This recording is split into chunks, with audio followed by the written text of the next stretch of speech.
Welcome back to Smarter Than Yesterday. Today we're joined by Rachel Trott, a qualified nutritionist and triathlete, who's passionate about helping athletes feel smarter, train stronger, and perform better without the confusion.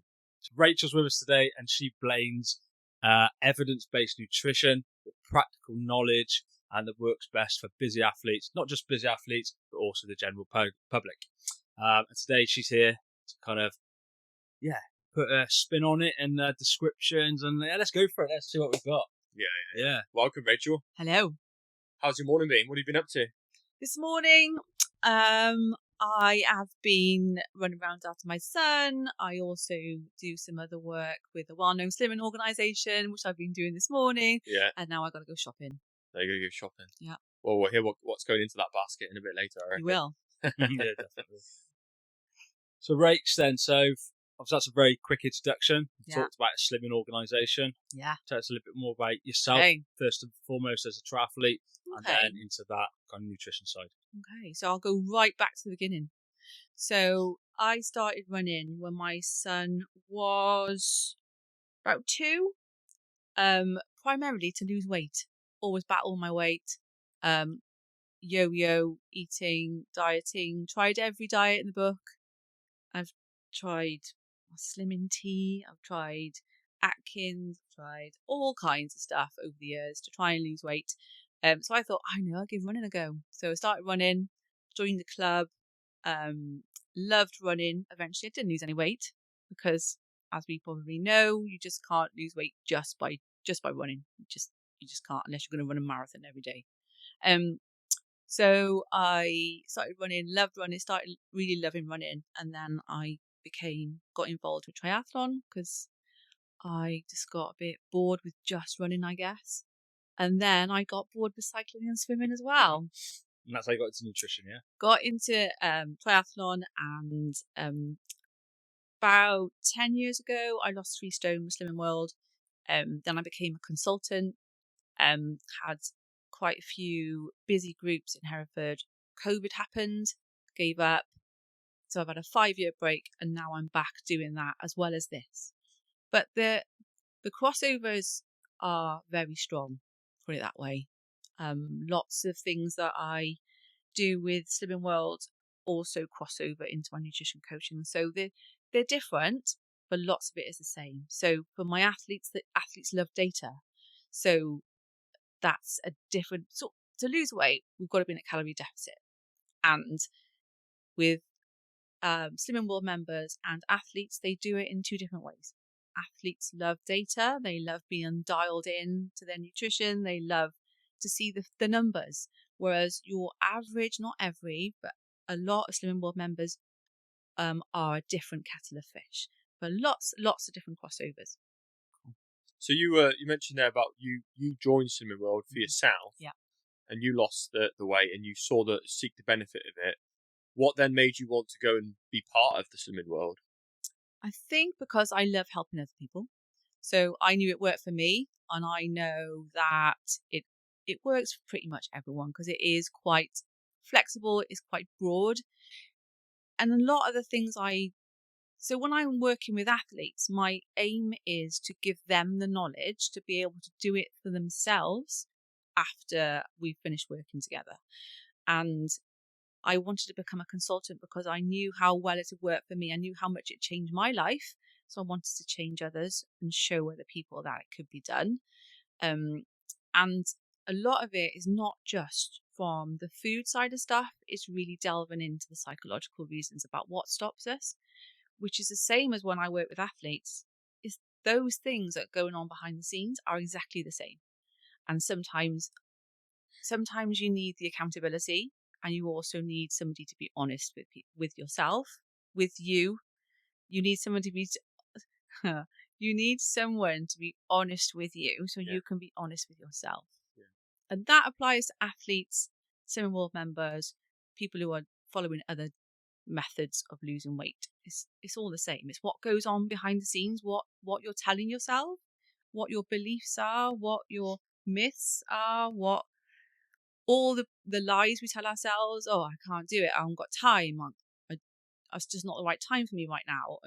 I couldn't do it this week because I had a night out, or all of those things get in the way. And I think with Slimming World and what I do with my athletes is that I try and bust through that and really nail it down and say, so you're telling me, so, and asking them what their why is. And that's the same with training, I guess, as well. I could talk about this all day. Is why someone starts training for an event, why you start on a weight loss journey, whatever way you do it, your why is always really important. And sometimes we forget about that. So it's bringing it back to why you want to do this. Do you still want to do it? Sometimes you won't. Sometimes I'll ask people, how important is this to you out of 10? Because if it's anything less than a 2, you're just not going to do it. And it's breaking all of that down, I think. Yeah, so 2 things on there. So for anyone who doesn't know, Rachel is part of the SPC team as our qualified nutritionist who helps all our athletes and keep them on the straight and narrow. And the other thing from me that I picked up there, I don't know if I used the word trigger, but there's that kind of triggers that people get. And an example of that is last night, my Mrs. Beth left a biscuit tin out on the side. And that was like to me, I was like, whoa, biscuits, you know? And straight away, that triggered me. If they were in the cupboard, it wouldn't have mattered. And I did sneak, Jammy Dodger in. I couldn't even, if they're in the cupboard even, I'd be at risk. Yeah, exactly. but on the side, it's like, isn't it? It's a trigger. Oh, absolutely. So there's things we talk about. I talk about with my athletes, and I also talk about in my groups. Trigger foods. Sometimes you don't even know they're a trigger food.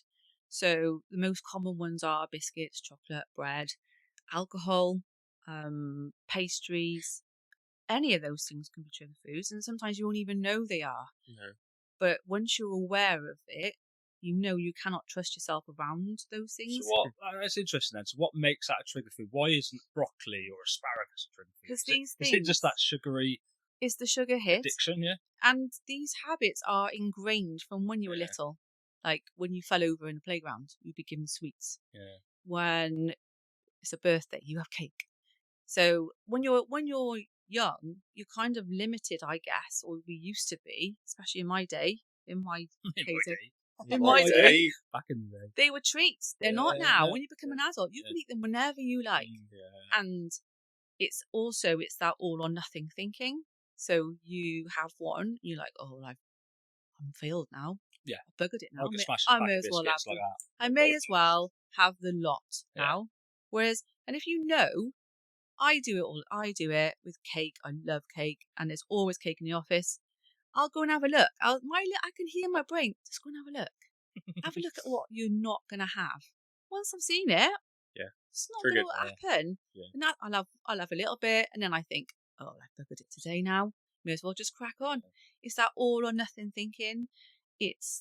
But like I said, these habits, why you say you don't get trigger foods are never healthy foods is because they used to be classed as treats, or rewards, or celebrations, or you're trying to change the way you feel as well. So there'll be situations when you're more likely to fall prey to a trigger food. So that might be when you're upset, when you're bored. Boredom's another massive one. Tiredness is another one, massive one for me. Could be when you're happy. It could be when you're angry. You just want those trigger foods because you're trying to change the way you feel. Okay. And that is also massive. But once you're aware of it and you know you're doing it, it's a lot easier to change. So it's thinking about what you can do next time to stop that trigger behaviour or that behaviour from happening. It might be that you go for a walk. Make it so you realise how you're feeling. I need to go for a walk to clear my head. And then when you come back, you're less likely to head for the biscuit tin. Yeah. I wrote recently, my partner took the mick out of me. I put a note on the biscuit tin, say, reach for a carrot instead. So try and change that psychological effect. It's hard. You see it, and hard. And then that at least is a trigger to change it. If you still go in there, you've gone past the boundaries you tried to put in, but it has definitely most of the time it's made me go in the fridge and grab a carrot instead. But that's brilliant. But it doesn't still fulfill the rush that a biscuit does or a piece of sugar. And you touched about office environments. Honestly, birthdays are a killer in the office, aren't they? It's always someone's birthday though, or it could be a Friday. Or Friday. Yeah, exactly. Yeah, and equally when you're walking into service stations now, it's petrol all you see at the stations, front, isn't it? Like you say, supermarkets. they haven't got broccoli stacked up at the front No. of service No. stations, is they? And that's the other thing. It's ultra processed foods. Yeah. It's designed to get you money. Yeah. But it makes you feel like. So, my husband, Jim, has got a safe with his chocolate in it. See, And I don't know the combination. I don't want to know the combination. Because I know I'll be in there. that's quality. Where's it kept? We've got cupboards with all our food in it and safe. So it's not you hiding it from him. No, it's him. He's That's one brilliant. of these who can just have a piece of chocolate and not have another piece for another week. He's actually hiding it from you, though, isn't he? Oh yeah, he keeps it away from me because he knows it's gone. That's I know quality. it's there, and I'll It's like that. if Have you- I'm feeling that way, I'll just have some chocolate now. He knows goodbye chocolate. That's awesome. Have you ever tried to break the safe? No, because I don't want to. Crack it. Crack Once the code. I won't because Try his I army know number. once I've cracked that safe, you'll have to get another one. Try his army number tonight, but it works. No, I'm not going to. She will. I'm not going to. I don't want to because I know it's for Yeah. my safety. That's quality. I've never heard of that before. Yeah, ask Jim. I was expecting you to say you were keeping away from him. No, but he's keeping it's him. That's brilliant. He likes a bit of chocolate now and again. Psycho. Listeners say. What's wrong with him? That's funny. But yeah, I know that sometimes I'll just want some chocolate, either because I'm tired. I'll want something in my brain is telling me chocolate will help you feel better. It doesn't, because that's the thing. I feel like crap after it. Yeah. You do. Yeah, you and must feel worse, guilty or something like guilt. You feel a bit sick because Lethargic you've eaten too many. Exactly right. You've eaten too much. You feel annoyed with yourself because you've done it again. It's that instant hit of dopamine, isn't it? Absolutely. And Don't then get me it's wrong. a massive drop of dopamine. Exactly right. But then you feel rubbish about yourself, and then you think, oh, I'll have another bit of chocolate because it'll make me feel better. Oh, I've gone past it now. I may as well just go for it. Yeah. So I suppose the answer is A, to buy a safe. That's number one, isn't it? And two, I mean, we'll probably get into this later on, but we're not saying to people they can't have treats. No. But, and we'll come on to that in a bit, I'm definitely sure of it. But the saying that I've used before is you only put in your mouth what you put in your trolley.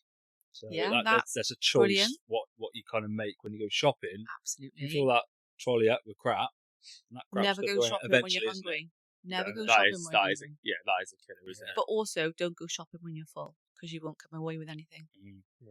I've done that as well. Come home like And I haven't starve bought for the anything. week. I haven't bought anything. Yeah. So yeah. I love it.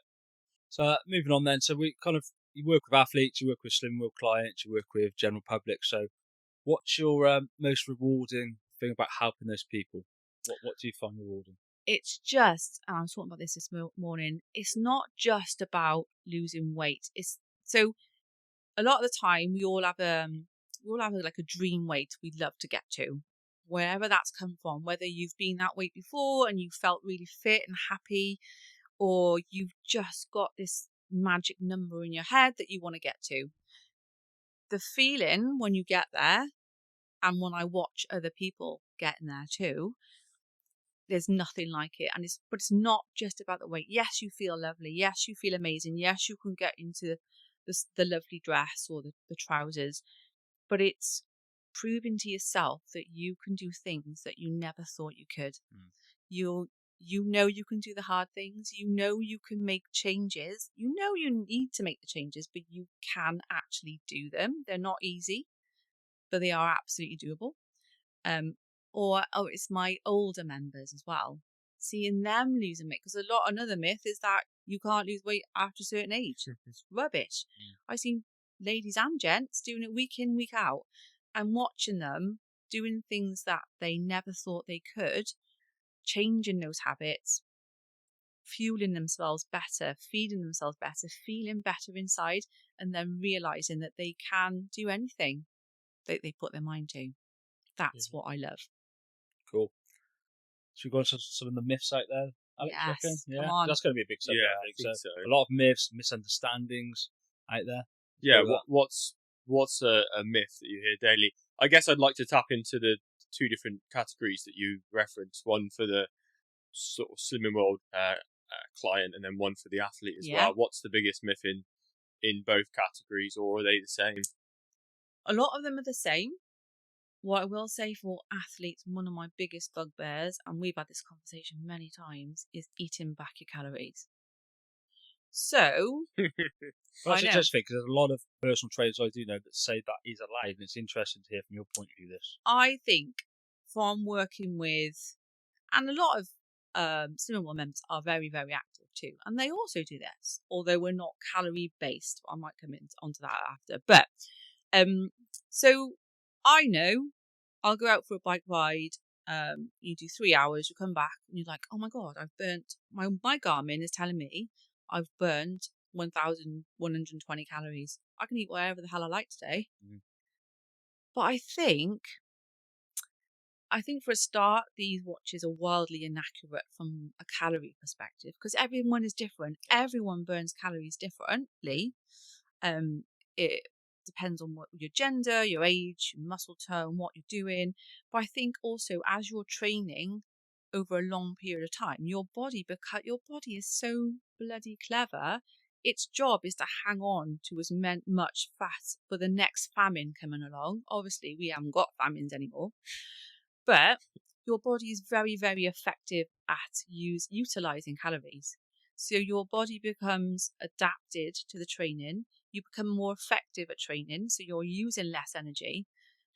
And I know for a fact that I could not eat an extra 1,000 calories at the weekend on a specific day and not gain weight. I know I couldn't.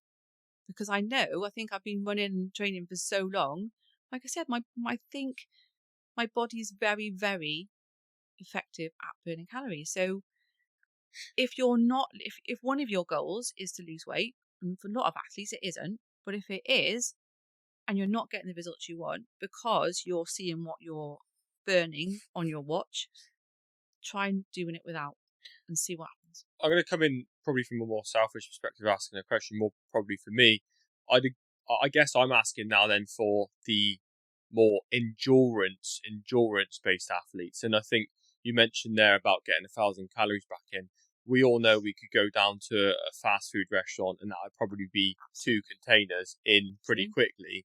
However, it's about getting the right amount of calories back in the right way. And I guess the biggest thing that I worry about is being depleted. And I know you've said that your body's clever, and it really is. You know, when I did the 50 miler over 12 hours, I think I ate 2 things, but I fueled my body in another way with gels and nutrition, which we'll get onto a bit later. But that balance is hard to know whether you're being depleting yourself and obviously being in a calorie deficit to lose weight, but also making sure you've got enough energy. Because when I worked with you, Rach, our goal, because when you asked me what I wanted to get out of it, it wasn't to be a number on the scales. It was to ask yourself at the end of each session or the end of each day, did you have enough energy to complete that?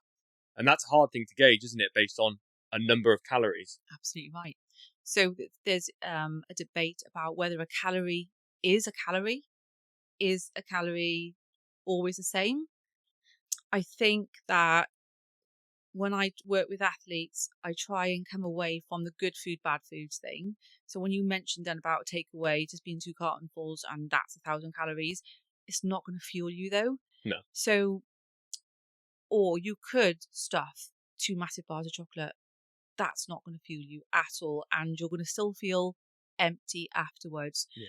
So what I try and do when you say you feel, coming back to what you just said about feeling depleted, when I work with an athlete, I will keep asking them how they're feeling because your body, again, is very, very clever. It will let you know when it's depleted. So we worry about being depleted, but what does that actually mean? Does that mean like you're tired constantly? Does it mean you're getting ill? And I would say, yes, that is being depleted. When you're feeling fatigued, you're going to feel fatigued, whether you fueled correctly or not, because that is endurance. When you always say to me, I say, I can't do it tonight because I'm tired. You need to do it when you're tired because you're training your body to do it through tiredness. You're going to feel tired. You're putting through your body through a huge challenge, the training and the event itself. So what I always try and guide athletes, they don't always listen, but what I try and guide them towards is foods that are low in energy density. So depending on what they're doing, every athlete is different, and they're doing different things. So it's quite difficult to do it broadly. But what I try and do is to make sure they're getting enough carbs. So that's another myth: is carbs are bad. They're not. Yeah. There are some carbs which are not so good, which is ultra processed carbs, but they also have a place in endurance too, I think. But I try, and so when I start working with an athlete, we'll go through an in-depth consultation, what they're trying to achieve, what their training node looks like. So, and then I'll work out their macronutrients. So that's their protein, carbohydrates, etc., as well as their calories. If they're losing weight, when you say about depleted, maybe they're dropping weight. If I can see that that's happening, then I will change their calories, and I will change their macronutrients too. So they're getting more carbs in. So carbs are the fuel, if you like. So I always try and make sure that athletes have good carbs. When I say good carbs, I don't mean good carbs, I mean fueling carbs. So slow release carbohydrates, depending again on what they're doing. So, and I will always try and guide them towards foods or carbohydrates which are full of nutrients too. So not just, so carbohydrates, carbohydrates could be just bread, white bread.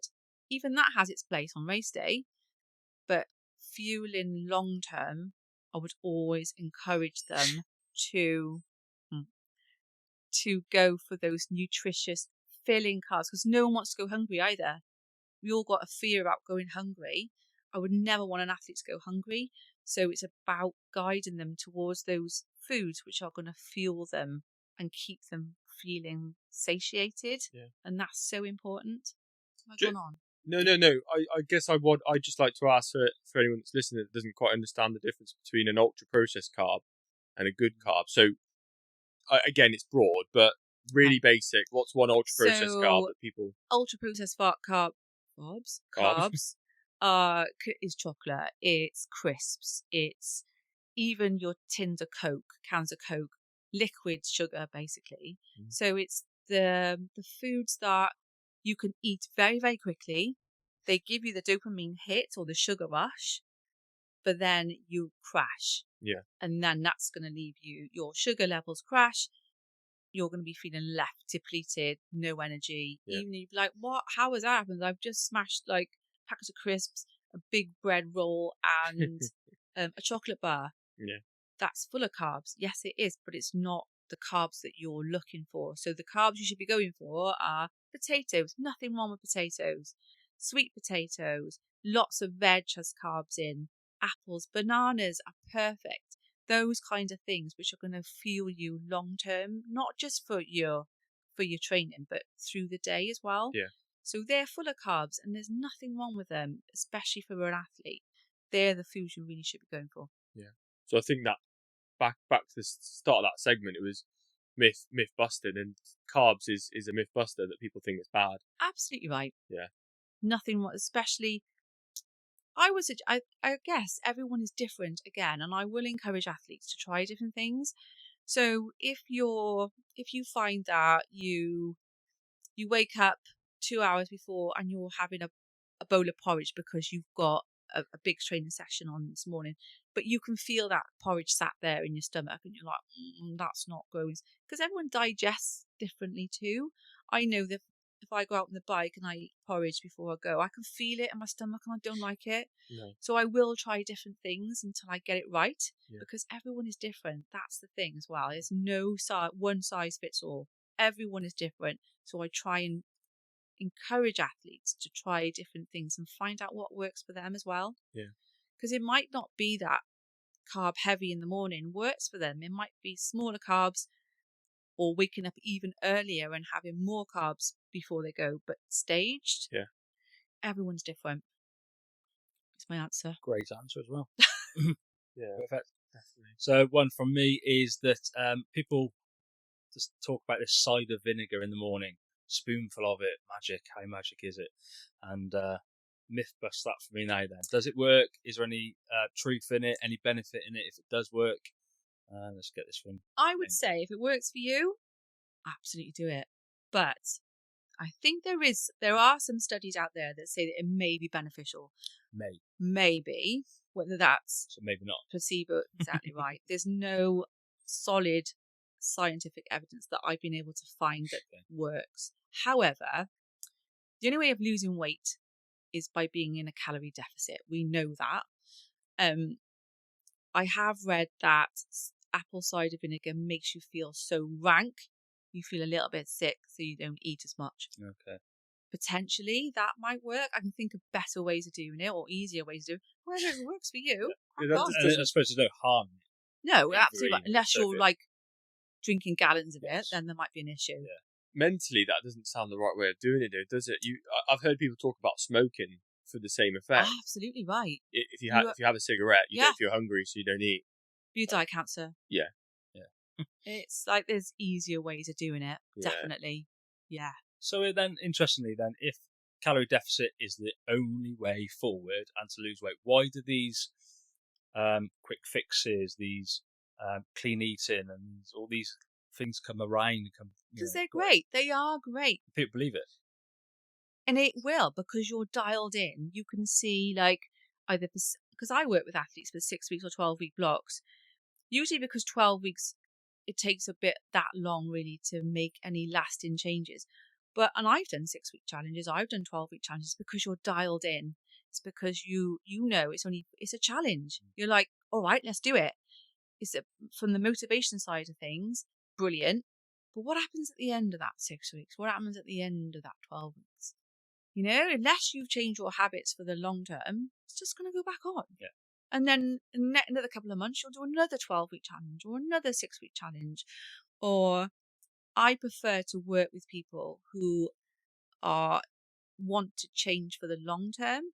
So this will not just to get into the lower dress size or to look good for a specific party night or whatever, but who are doing it for their health over a long period of time, forever, basically. And another myth is, I often talk about this, is that when you embark on a weight loss journey, if you like, you're going to have to deprive yourself from your favourite foods. But then you're talking about the trigger foods. So, I can't ever have chocolate again. I can't go out for a night out. I can't go to a party. Of course you can. No one's saying you've got to stay in for the rest of your life. That's just not sustainable. But that's what I'm looking for, is helping to develop those long-term sustainable habits. And yes, you might have to make changes, which are not always easy. They're not, but they are absolutely doable if you want the weight loss. And that's the key. If you want it, you'll do it. Yeah. If you lose that, if you want it bit, then it just goes to pot. Okay, so we talked about long term there. So where do they actually start then? So from the very beginning, whether they come to you as an athlete or general public, what is the first thing and foundations then? The first thing is I'll ask them these questions. So it all, obviously we get the basics in: age, current weight, how much they want. I mean, it's not all, like I said, it's not always about weight loss either, with athletes specifically. I have worked with people who don't want to lose weight. They don't. They're at a healthy weight. They might want to improve muscle tone or feel stronger, and then that's a different ball game. But from a perspective of an athlete who comes to me or a member of the public who want to lose weight, then we will sit down, we'll have a chat either by Zoom or in the same room and go through the basics. I will ask them what their training load is, if they have one. If they don't, that's also fine. And I'll ask them like what they've done before, what's worked for them, what hasn't worked for them, how important is this to them, and we just generally have a chat about what it is they want to achieve and why they want to achieve it. Sometimes they'll have a specific event coming up. It might be a triathlon, it might be a running event, it might be a marathon, and then I will then set their macronutrients, their calories. And the way I do it with athletes is they use the app. So I've got an app that they use. They log everything, and that shows their commitment as well.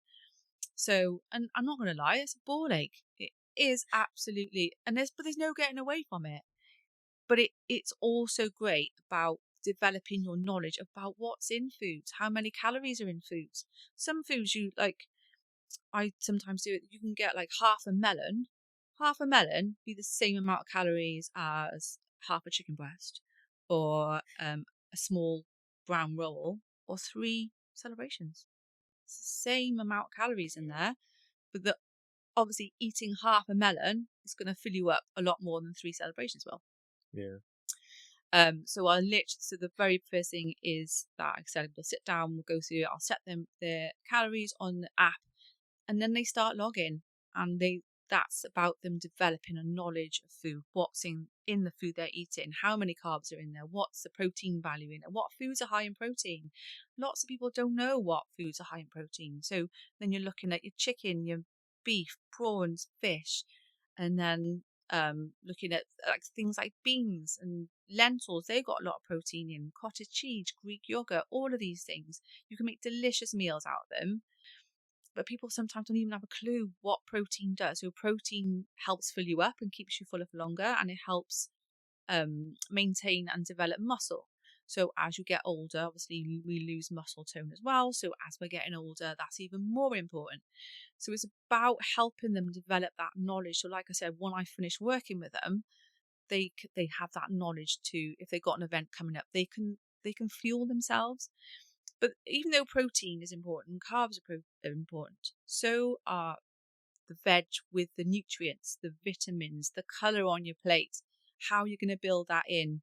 Because that's what fuels you as well. That's what keeps you ticking over, is the vitamins and the micronutrients you got in all of those foods, coming away from the ultra processed stuff. Well, we touched on it earlier. Ultra processed foods is massive business. It's just huge, and it's designed to keep you addicted.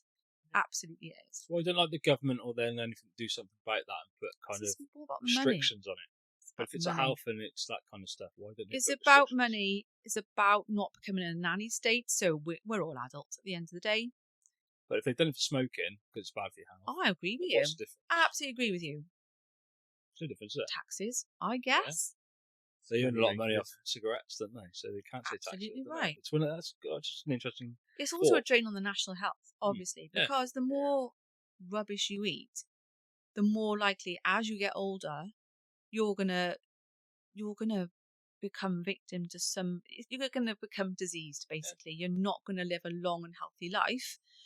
Look at back in my grandmother's day, it was always meat and 2 veg. Look how things have changed. Like, you go anywhere, you're bombarded, and with alcohol. Do not get me started on alcohol. We'll get onto that. Okay. So that is the same thing. Oh, have a treat, have one. You wouldn't tell a crack cocaine addict to have another line, would you? No. But sometimes I absolutely believe you can be addicted to sugar. Absolutely. So you're a sugar addict. And you will go for this stuff because you're bombarded with it constantly. There's no getting away from it. But it's massive business, and it's designed to keep you addicted.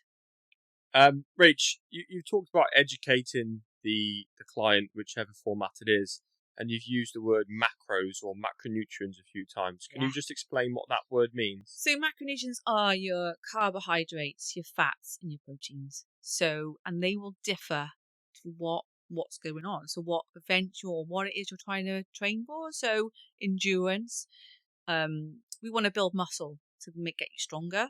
And we don't want to skimp on the carbohydrates either, because that's what's going to fuel you. So slow release carbohydrates is what we're looking for. But we don't want to overdo it either. So it's about, and the fats. Fat's another myth. Fat makes you fat, doesn't. The right fats are crucial to fueling you properly. So it's getting those, and sometimes I'll tweak them if I think if an athlete feeds back to me that they're feeling a little bit sluggish, I'll pull back on the carbohydrates sometimes, or I'll increase them. It depends, and I will tweak them and change them up to see how the athlete is feeling. So when I work with an athlete, I try and check in with them at least once a week, so I can try and gauge how they're feeling, how their training sessions are going, what they're feeling, because that's the biggest indicator on whether the strategy or the process is working. Yeah. And it can change. I think as well, there's outside influences. You've got work as well. You've got families. You've got jobs. We've all got these things going on. They can deplete you just as much as your training can. Yeah. So it's trying to balance it all with the correct amount of calories. Again, they're all different for every person, and they will change as your training load increases. So if you are starting to drop too much weight, then obviously I'll up the calories, I'll up the carbs, or I'll up the proteins, whatever's working for that particular athlete. Yeah. It'll change over time. But then they've got that knowledge. They can see it as well on the app. So they can see what they're eating, what foods are rich in what, and how it's affecting them individually. You talk about the app and the data that they see. And this was a question that you posed to me when we sat down to talk about myself. And I said to you that I weigh myself every morning and I see the number. And you said, does that not bother you? And I said, no, it's just a number to me. Exactly. The data and the apps, how do you manage the psychological of that of someone? Because some people, albeit if they're on a weight loss journey, there'll be times where they fluctuate and go the opposite way. Absolutely right. How does that affect them, and how do you help them? So a lot of us, especially ladies, have a very complicated relationship with those scales. There's a lot of focus on the scales, but I try to encourage people, and it's not just about the scale weight. It's about the changes you're making. It's how you're feeling inside, and it's about lots of different. It might be that the scales might not be showing it, but your jeans are feeling looser, and it's about being proud of the changes you're making or the non-scale victories. However, the relationship, we do always focus on those scales for lots of different reasons. Now, some people like you can weigh in, and depending on the athlete, I will say weigh every day, so you can see the fluctuations. You can see, and they're completely normal. A lot of people, some athletes, we won't even work with scales because they're not on a weight loss journey, or their relationship with the scales is so complicated it will just cloud the waters. So we work without them. Some people get on the scales if it's gone. I know from experience, I've weighed every day, and what the figure says will dictate how my day goes. Really? So if it's gone up, I'm buzzing. I'm like, yes, it's working. Yes, loving life, doing all the right things, going to work. I'm happy. I'm like, yes, got this. Get on the next morning, and it's gone down. It's like, what the fuck? And that's it then. I'm like annoyed. I'm annoyed with the weight loss gods. I'm annoyed with The weight loss gods. everyone. I'm annoyed with my husband. I'm annoyed with my son. I'm annoyed with myself. I go to work. I'm in a fuming mood. Like, do not let those scales. It's all right. I think over the years, when you've been battling with your weight for so long, I think it becomes ingrained. And yes, you do focus. Before I became a weight loss coach myself, I also invested in some weight loss coaching with a nutrition coach, a triathlon nutrition coach. And let's just say he didn't understand my issues. He didn't. He's all about the data. And I get that. That would work probably for most triathletes. However, I'm a triathlete who also battles with my weight. So he got me to weigh every day. And I did it for 12 weeks just to see the trajectory. And it did work. I did have to disassociate myself with it. I knew that he'd allocated me too many calories, but he wouldn't listen either. And he did drop them eventually, and it started to go the right way. But yes, they were massive fluctuations, huge, in fact. It was like, oh my God, he's not listening to me. I'm eating too many calories. But the downward trajectory over that 3 months, it wasn't huge, but at least it went down. But he wouldn't listen, which annoyed me even more, which makes me listen more to my athletes, because I know how it feels to feel like he wasn't listening. I always listen, because I know no matter what the issue is, what the barrier is, that barriers are huge too. Yeah. But I always listen. That's something we preach in the coaching team, isn't it? Got to have that kind of coach and athlete relationship. Absolutely right. Empathy. Yeah. Empathy is more about like sympathy. There's two different things. Empathy is about putting yourself in their shoes and understanding what they're trying to tell you. Sometimes they'll tell you something when they actually it's about something else, and it's about decoding that as well. So Yeah. somebody will say, "Oh, I can't do this, Rach. There's too much going on with my family or my job commitments." Okay, what's your job commitments? And you could see like actually they're trying to think of a job commitment that will satisfy me, but it's not about that. It's about that you think you can't do it, and that is fine too. But it's my job then is to try and help them to believe in themselves that they can do it, and I understand those doubts and fears and everything that we tell ourselves. It's just massive. Yeah, it's good that you understand that empathy, the sympathy, and all that kind of stuff. And you've been there, you've done it, you've gone through the process, and yeah, it's great, and you can relate to it, which is good. So, hydration, how important and where does that fit into weight loss and just as a general kind of thing? So, hydration, like I said, as someone who struggles with this part of things, I'm all over the food. Hydration is so important because your body cannot perform efficiently without it. Without it, you're talking about electrolyte imbalance and dehydration is also massive. So being mindful, and again, everyone is different. Some people will try and drink your standard 2.5 litres of water and then they're just up peeing all day. It will settle down, I find. However, I don't think everyone needs that amount of water. Does it aid weight loss? A lot of the time you will be thinking you're hungry when actually you're thirsty. So I think being on top of the amount of water you drink, and it could be just building it in your day. So you get up in the morning, you have half a litre, drink it down straight with some supplements or whatever it is you're taking, vitamins, whatever. And then just try and have a big glass of water with every meal is what I try and do. So I can't carry around one of those. I just can't. I just lose it. I lose it. I can lose that. I just would. I mean, it is camouflage. I can't see it. Get it safe and put it in the safe. Put it in safe. Yeah. You usually carry around a bladder pack with you all the time. I just try and build it in. But especially if you're training a lot, especially obviously through the summer, it is really important. There's loads of studies about how it can affect your body. So absolutely, it's just as important as the nutrition side of stuff. Cool. So go on to a bit of fueling strategies then, shall we? Yeah, definitely. Yeah.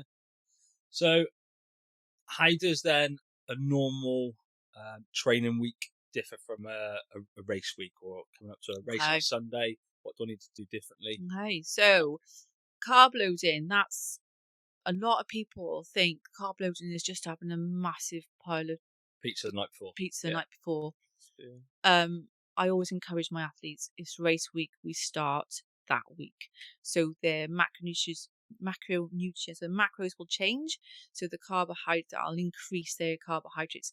And when I say carbohydrates, I mean slow release carbohydrates. So getting in the potatoes, getting some pasta in, and not huge amounts either, because that can also work, especially if you're not used to pasta, for example. Doesn't suit everyone, but if you like pasta, then increase the amount of pasta. But you don't have to go mad. It's just building it up to that race day morning. So yeah, increasing the amount of carbs you have on your plate. So that could be potatoes, that could be pasta, that could be things like beans, quinoa, that kind of stuff. What? You've not heard of quinoa? Quinoa. That thing again. I've heard of that. Quinoa. Have you not heard of quinoa? Never. Quinoa is actually spelled Quinoa. I shall Google it later. I eat that daily. It's a bit like couscous. Daily? Yeah. It's fab. It's very, very good for you. It's a bit like couscous. Do you know what couscous is? Yeah. It's a bit like, I don't know. I don't know.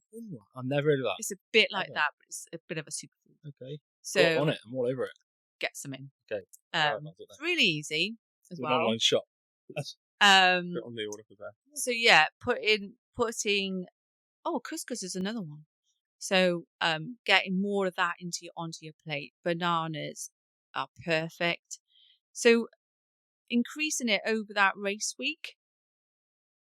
You're actually Googling it now. Yeah. You won't be able to spell it. No, not Quinoa. Safe.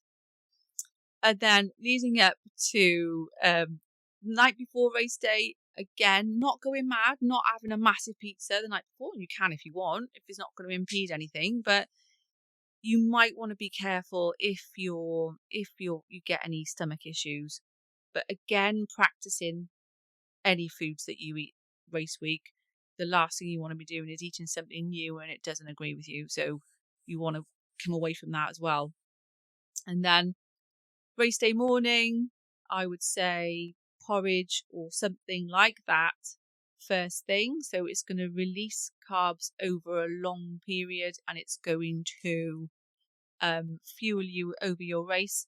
And then about an hour before, some short release carbohydrates. So that might be like a white bagel with some peanut butter and banana, honey on it. Just getting that down you, and then your race day fueling. Cool. Yeah. Just quickly on the race day fueling, the gels, the electrolytes, the salts, that you've talked about it yourself. It's a very individual thing, isn't it? Absolutely right. And I think I'd encourage massively from my experience that pretty much what you said about the pre-race week or the race morning, it's about testing it. Absolutely. And it's not getting to race day and trying it for the first time. And I think a lot of people that do these, bigger events, let's say London Marathon, when you're running along, there's multiple opportunities to pick up things and it's the same about going into a shop and picking up something that you don't normally pick up. There'll be gels that you've never tried before. There'll be gummy bears. There'll be Lucozades. There'll be Cokes, whatever it might be. And just know your own. And that was one of the things that I made sure when I went and did the ultras this summer was that other than picking up liquids, as in water, everything that I had on that race was supplied by me. Brilliant. Because I knew it worked. You trust it. Yeah. And you know it works. We don't try anything different on race day you haven't done it in training. No. It's really, really important. That's from a personal point of view because been there and done it. Yeah. Tried it, gone, it'd be alright. It's not. Pick up that step or whatever it is. Yeah, absolutely. No. Practicing training, absolutely fine. Absolutely right. We include that in our athletes coaching now. It's something that we kind of say, that Ironman athletes, we know there's a Red Bull tent, for instance, on the top of the lap. Just practice with it. Have you practiced with it? No, don't touch it. No. Because you don't want that. And we spoke with Anne recently, and she said about post-race as well. I think that's quite important. Because again, you've talked about the whole going out on a Sunday, burning 1,000 calories, and then thinking you can eat the rest, whatever you want for the rest of the day. I don't know about you, but me and Richard were chatting the other day about this, about when I got to the end of my ultras, I thought, I'm going to be starving. I'm sure I'm going to want a KFC or I'm going to want something, but actually I didn't want anything. One, your tummy has been through a lot, but two, if you've fueled properly through our race, you shouldn't be hungry at the end of it. See, I'm different because I feel hungry, but then I get it and go. There's two different types of hunger, though. There's your psychological hunger and there's your absolute physical hunger. I feel like they're all day doing an event. I think I'm going to smash in a triple. Absolutely right, but I get it. I just don't want it. But does he say, I don't want it because he's fueled right, or because he's put his body through trauma? Yeah, could be a bit of both. It all depends on Darren, really. Everyone's different. So I know when I finished even on a Sunday bike ride in the afternoon, even though I'm not physically hungry, I don't think. Psychologically I am, because I'm tired. So when I'm tired, I want food. So it's not that my body actually needs it. No. It's psychologically, there's something there that I want to bring back. But that's going back to that psychological effect of Absolutely. having the treat or whatever it might be. Absolutely right. You think that you're going to want it, but you don't. You want it as a reward part of it as well. Yeah. You've been out in 3 hours on the bloody Herefordshire roads. In the rain. In the rain and the mud and the cold, and you've worked bloody hard up those hills. You want to come, and physically you might feel all right, but psychologically you want a treat. And that's, again, that goes back to childhood. You're classing those foods as a treat, and that's what you're after. And then you'll keep on eating until you get it. So sometimes it's just better, if it's not a trigger food and you know you can just have that, or it's not going to impede on anything else, just have it. But I was going to say, is it better sometimes to just get something in than nothing? Again, it depends what you're wanting to get in, if that makes sense. When I come back from a bike ride, personally, it's not the chocolate. It's not, it is short release, so bread. I want bread. And that's fine. Have a piece of toast, and that does it for me. And I'm spoke fine. about having a sandwich, didn't she? Yeah. She said Absolutely she had right. a dense sandwich which had some protein, some carbs, that had the bread in it, and that's probably the drawing factor to it. For Anne specifically as well, that's her reward and her recovery food, and that is perfect. And if you could nail those together, She's like, that's the goal, don't isn't it? judge me. I'm like, Anne, that's perfect. Go for it. You've just run a bloody marathon. And again, if you're running a marathon and that's what you want, if you want a pizza, if you want, have it, you know? Yeah. Just get back to it the next day, and then it's about recovery, which is so important as well, especially if you've got another event coming up. Because it could be quite easy to just think, oh, I've done that. Just go to pot now.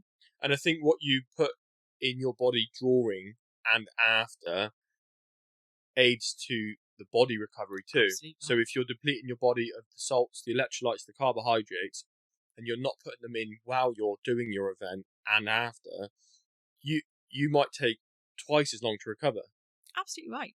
Absolutely right. It's so important to get those nutrients back into your body, because they'll have gone. Your body will be screaming out for them. So with that then, is there, I've heard of this, but is there a magic window, a magic time window to get that in?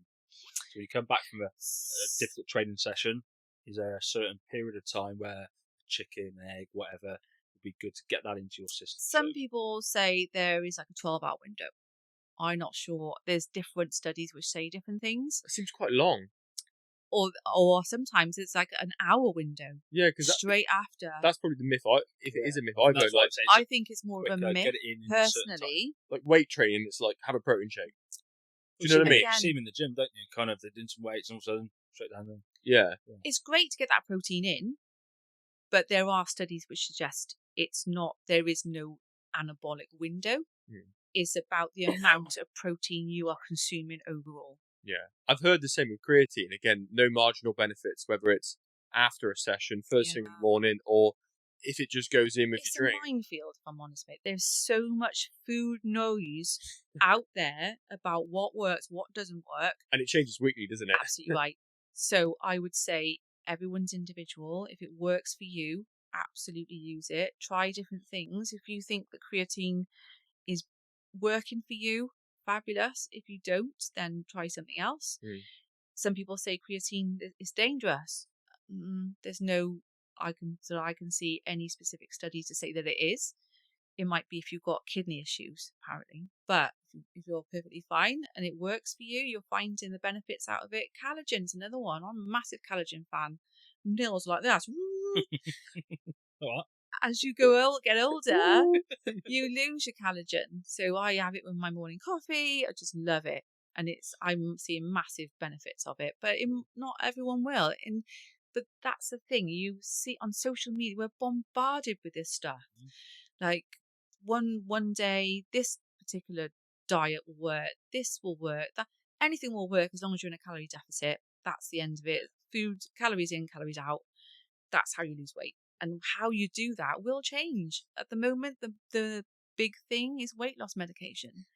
My gosh, don't get me started. We could do another hour on that, I'm sure. Exactly right. And that's one of the reasons why I came back to Slimming World, was the fact that I want to show people that you can still lose weight without it's been around for years, but without making those long-term changes, it's still going to come back on. And even Slimming World, we are welcoming people who are on weight loss medication, because we're trying to make them develop those long-term habits that are going to keep that weight loss off. Yeah. Because if they don't, it won't. So there's a lot of information we've gone through there, Rach. So it might be a good idea that in probably the show notes we can add a bit of a blog or a bit of a write-up by Rachel as well that people can refer back to and kind of just summarise some of the points we've discussed. Yeah, I agree. Be quite a great thing to do, if that's right. Yeah, of course. So we're going to move on to our quick fire round. Okay, quick fire. Okay, keep it quick. No. Quick. I'll try and keep it quick. So one myth. Can I just retire. Say yes? One myth I retire forever. Boom, banish it. It's gone. Probably the calories on the watch. Okay. Don't do it. That's an interesting one. That's one you pick. I can't admit I'm going to take that, to be honest, because I do look at mine. Yeah, I mean, we all do. But that's what I'm saying. That's quite interesting. That's the one you're picking, and we're guilty of it. How interesting is that? Yeah, definitely. I think we've all done it. That's the thing. but just don't do it yourself unless it's working for you. One nutritional habit that makes the biggest difference. Protein. Get the protein in. Whatever you're doing, even from a normal kind of, even if you're not training for an event, but we're all getting older and we lose muscle tone, but protein is a bit of a magic pill. It does fill you up and it keeps you fuller for longer. So making sure that you've got at least one protein source on your plate every day, especially, like I said, as you're getting older and you're losing muscle tone. But it does make a huge difference. A lot of our meals are very carb based. It's introducing, making sure that protein is on your plate at every meal. I thought she wasn't going to go for quick fire then. I know. I was going to shut up, Rachel. Shut up. Your favourite on-the-go snack? Favourite on-the-go snack? Fruit. It's nature's fast food, isn't it? Just pick it out of the fruit. It is. Bananas, apples. However, I got a caveat on the bananas. Not that there's anything wrong with bananas. But bananas in the wild are quite small. You look at some of these bananas now, they're massive because they've been hybrided, if that's the word. They've been mutated over the years to make them more bigger. Everything's bigger now, isn't it? Like food is bigger, everything, plates are bigger, cutlery, everything is bigger now. So if you look at how bananas are in the wild, or naturally grown, they're quite small. These things are massive. So you're talking probably about 120 to 150 calories potentially in a banana.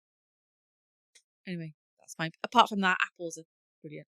Rachel's caveat at big banana. Big bananas.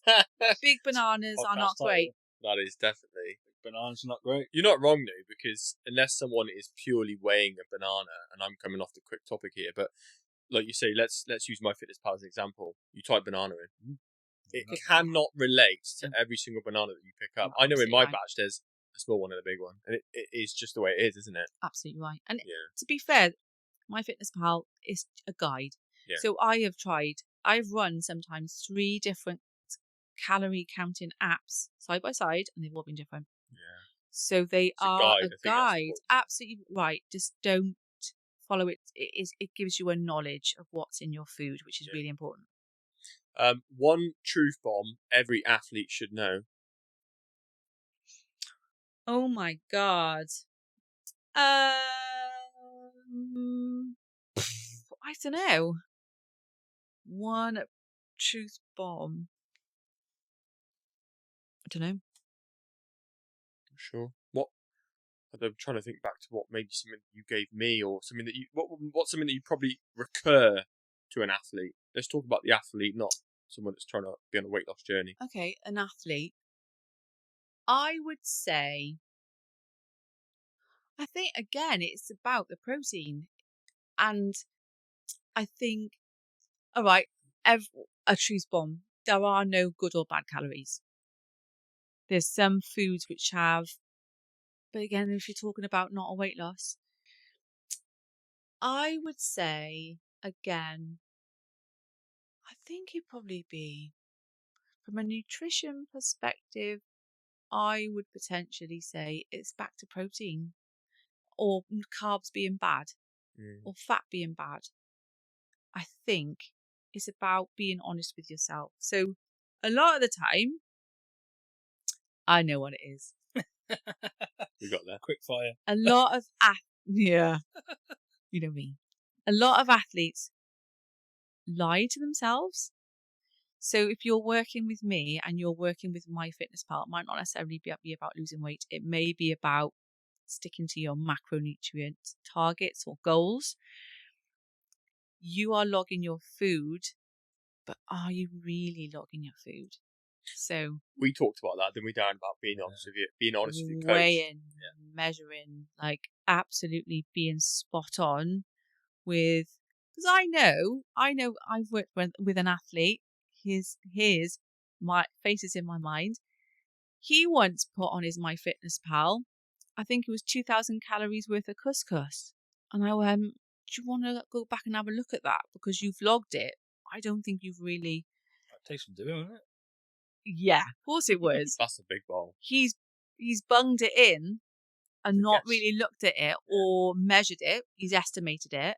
He's put in what he thinks is how much he's eaten, and that's what's come out on the food on the feed. And it's like, you've not really weighed and measured that, mate, have you? Or athletes I work with as well, I ask them to take photos of their food. It's another level of accountability, because as we know, accountability is absolutely crucial when you're being coached. I ask them to take photos of their food so I can see what their meals look like. They hide stuff under stuff. Like, it might be a piece of chicken and I can see that they've got a shitload of chorizo under there, which is nothing wrong with chorizo. But they haven't told you. They haven't told me it's there, or they haven't weighed and measured it. They might have logged it, but not as much as they've got under that piece of ham. It sounds like the truth bomb is for the athlete to be truthful to themselves. Yeah, Absolutely right. But we all do it. We all do it. Or Yeah. we might not. We might have a little snack and think, oh, it's not worth logging. We won't do that. Yeah. Just pretend that didn't happen.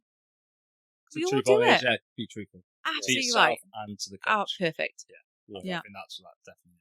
True. Rachel, just got a quick bonus question. We're actually meeting with a bodybuilder tomorrow, Okay. and I want you to propose a question that we ask him, which is potentially controversial, or something that we should ask him that we think he might not be truthful about, Good question. because that's quite a disciplined. It's very Discipline. disciplined. From a nutrition perspective, I'm guessing. Okay. How long's he been bodybuilding? I'd say 3 years. Okay. I think the question I would want to know, I would like to know what his nutrition is. So I'm assuming he's going to eat a lot of protein. How much protein does he eat? What kind of protein does he eat? Does he also believe in the 1 hour anabolic window? Does he do any other sports, and how does his bodybuilding affect the other sports? I think that's good, because again, whether it's a Mythbuster or not, the whole thing of hybrid training, if you're doing the cardio, the myth is that it just gets rid of the muscle, isn't it? Yeah. And I blow that out the window. I can sustain muscle mass while doing the cardio, and But it's the other way as well. Yeah, it's the other way as well. So building muscle is so important to do any other sport, because you just get stronger, don't you? Yeah. So yeah, I'd be We'll fascinated. put that. Yeah, we'll put that. Well, that's Yeah. good. That's good. And I got one more bonus that's not on our list as well. Oh, So, God. and this will be the last one now. So we talked about doing the right thing, eating the right things. But is there any? We're not doing this for a living. None of us are paid athletes here, and most of our athletes aren't. So, is there anything wrong with having a Chinese or going out for a meal or having a beer? Of course not. No, absolutely not. But it will be learning to recognise the things on the menu. So, for example, you are not going for the foods which are smothered, which are creamy. You're still asking them people to restrict what they have. Not restrict, but change. Change. So what I try and encourage my athletes is, so when you think of going on any kind of coach nutrition program, is that you're going to be restricted. You're not. It's about choice. We're all adults. Yeah. You don't have to do these things, but if you want to get to where you want to be, you're going to have to make some changes, because if nothing changes, nothing changes. So it might be looking at the menu, swapping out your chips for a salad. It might be avoiding the creamy based sauces, going for tomato based, looking for the veggie options rather than. There's nothing wrong with a steak. Absolutely go for steak all day long. Everyone loves a steak, but staying away from the pizza, staying away. And it's about developing that knowledge, still enjoying your night out, still enjoying your meal out with your family, still feeling like you've had a good night out. And what I always say to a lot of people is, in years to come, when you look back at that night, you're not going to remember what you had to eat. You're not. You're going to remember celebrating someone's birthday or celebrating being with your friends. You're not going to remember what you ate. But going for the jacket potato, so making those changes without feeling restricted. And alcohol is another story. Go on, let's do that really, really quick. I said it was going to be the last one, but I know you mentioned it earlier, so it's obviously then back in mind. So a lot of people I speak to, this world now is obsessed with alcohol. It is. You couldn't have said it better. It is obsessed. And coming up to 2 years ago, as you know, I had to knock alcohol on the head because I was an all or nothing person. So I'm not the person who can have one glass of wine every now and again. I am the woman who wants the bottle, who will drink every night of the week. I can remember going to a Zoom session, me, you, Mike Stevens, and you two had cups of tea and had a glass of wine. Yeah. I can remember that. Anyway, I had to have a conversation. Again, being honest with myself, I'm not the sort of person who's a casual, take it or leave it. I love to drink, but as I was getting older, it was taking longer to recover. I didn't like the way it made me feel. So something happened one night where I thought, right, that's the end of that. I actually fell, smashed my face in. Can't remember anything about it. And from that very night, I've not had a drink since. I've not touched a drop. And for me, that was massive, because my nights out was always drink fueled. My husband's a drinker. My friends are drinkers. It was massive. But I made those changes, and I don't even miss it now. But looking back, I wish I'd done it years ago because I feel so much better. So much better. I go out. Doesn't even cross my mind. I don't care that people are drinking around me.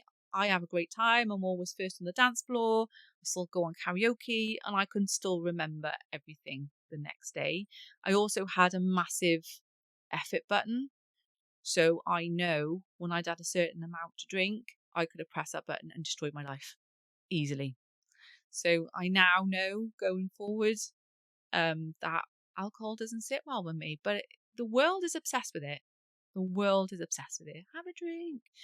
Go out for a night out, or at the end of the day, you're tired, have a drink. It's just like everything. It's the same as rubbish food. It's the same thing. It's the same culture. It's the same. Oh, you're boring. Don't be boring. I can tell you what, there's no one more boring than me when I am drunk and being a pain in the ass. Because it is. I'll remember something that you said to me 25 years ago in the wrong tone of voice, and I will bring it up that night, and I will not stop going on about it. There's nothing more boring than that. There's nothing more boring than being hungover and losing 3 days of your life because you feel like shit. Yeah. So yeah.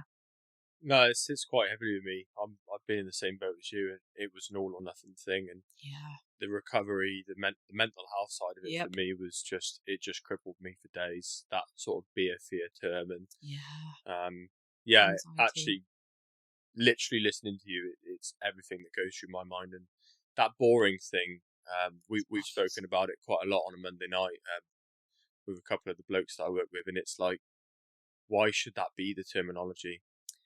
Because people don't like it that you're leaving their club. Like Beth as well. Beth's my wife, if anybody doesn't know, but Beth doesn't drink. She hasn't for 20 odd years, and people film her on a night out, dancing or doing stuff. And they're like, how many drinks has she had? None actually. And she looks the worst because she is just exactly having so right. much fun. Exactly right. She doesn't need a drink to have fun. But I think a lot of us think we need it when actually we don't. I'm the same. I'm going out tonight for a meal, but so you sport my meal, swap my chips for my salad, and I've got to have a mineral water or something, fizzy mineral water tonight. Mate, we're all adults. I'll send you a photo. We're all adults. Absolutely, it's a choice. Absolutely. So when I do my other thing, we are trained to stay in. There's something that's called parent-child relationship. So you want to come away from that. I can't tell anyone what to do. Yeah. And sometimes though you want to. Oh, believe me, I've been there. Exactly. I can hear myself. You should do this. You shouldn't do anything. You're an adult. We're all adults. So it's about coaching people to make those own choices. You don't have to do that. You can have whatever the hell you like. As a coach, and I use this a lot, that we are just guides. Absolutely right. You can only guide somebody direction. If they choose not to take that advice, then that's down to them. Absolutely. And that's on them. But as long as you've been there with them throughout that kind of conversation, that journey, show them the way through that it can be done. Absolutely. There's evidence that we are all living evidence that it can be done. Yeah. Simple as that. Yeah. So I think that wraps it up. I think great conversation. We could great. go on all day Absolutely about nutrition, right. and we'll probably get Rachel to do it again because there's more we could kind of hit on Absolutely here. right, Time. there I is. think there's definitely a follow-up session Yeah, here. 100%. Cool. Rach. 100%. Rach, thank you very much for coming on You today. are welcome. Yeah, so thanks, Rachel, for coming on, bringing your honesty, your knowledge, your wisdom. Didn't know I knew so much. Yeah, no, absolutely. I didn't, to be honest. So it's quite interesting. Yeah, I've known Rach for a long time. So, yeah, thanks for being on the podcast, Rach. Thank you very much. Thank you. Thank you for Rachel for being on today's podcast, bringing her knowledge, her wisdom. She's a funny character, Rach, isn't she? Yeah. Lovely. I love her. No, but genuinely, it felt like real world advice, Darren, and it was a genuine, authentic conversation about not the made up stuff that you see online, and I hope it removes some confusion away from people's heads. So, yeah, again, a massive thank you for Rachel coming on today. Guys, if you think that this episode has helped you and it can help somebody else, then please do share. Don't forget to subscribe, like, and share it with all of your community. And don't forget, let's always be smarter than yesterday.